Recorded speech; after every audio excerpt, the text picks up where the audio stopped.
Is a fly pattern that I won't leave without in the spring.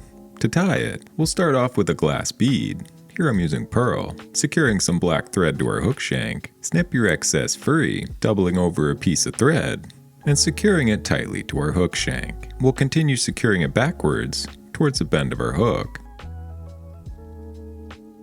Before setting it to the side, bringing our thread forward slightly and grabbing some pheasant tail. Here I'm using black. We'll pull 3 fibers free, measuring them to be about half a hook shank in length. Transfer your measurement and secure it tightly to your hook shank, once again wrapping back towards the bend of our hook.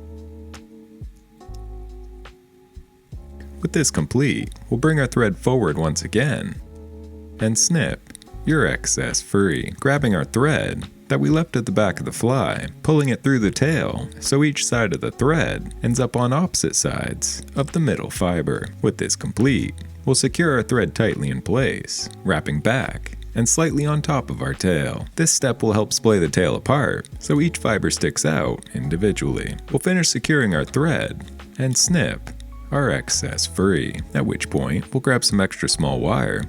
Here I'm using black. Use the back of your scissors to snip a small bit free and secure it tightly to your hook shank, once again wrapping back towards our tail.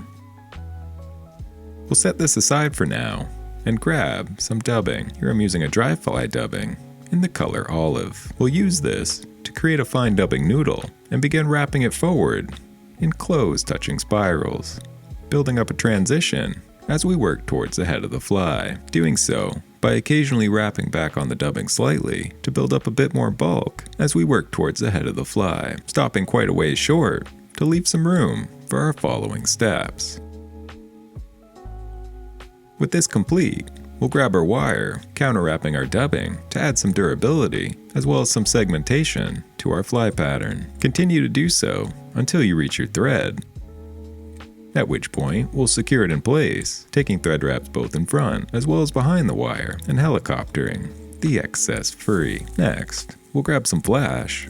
Here I'm using lateral scale, I believe in the color opal. We'll snip a single section free, place it on the top of our fly, and secure it tightly in place, wrapping back towards our dubbing.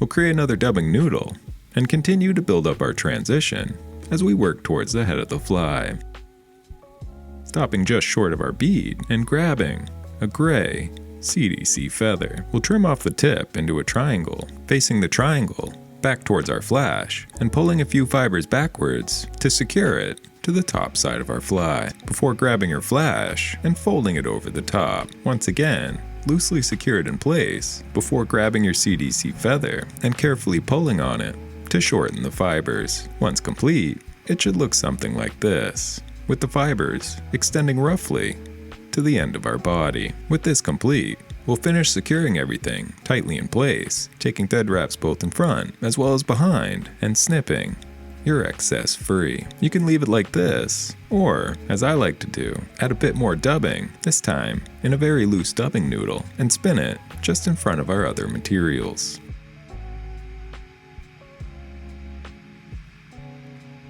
Pull everything backwards, bring your thread in front and brush it out to give it that nice buggy look. And this is an emerging blue wing olive pattern that I like to use as a dropper just behind a larger dry fly, and it's one I don't leave without in the spring and fall months. It always comes out of my fly box whenever I see some rises that don't quite break the surface water, meaning that the fish are likely feeding on emergers, and with its glass bead and a little bit of wire, it sinks just enough to mimic these emergers. And if you don't tie and want to stock up your fly box for the spring season, you can visit my website listed below. Or if you need something specific, you can always submit a custom order form. And as always, thank you for watching. Subscribe for more, and I will see you in the next one.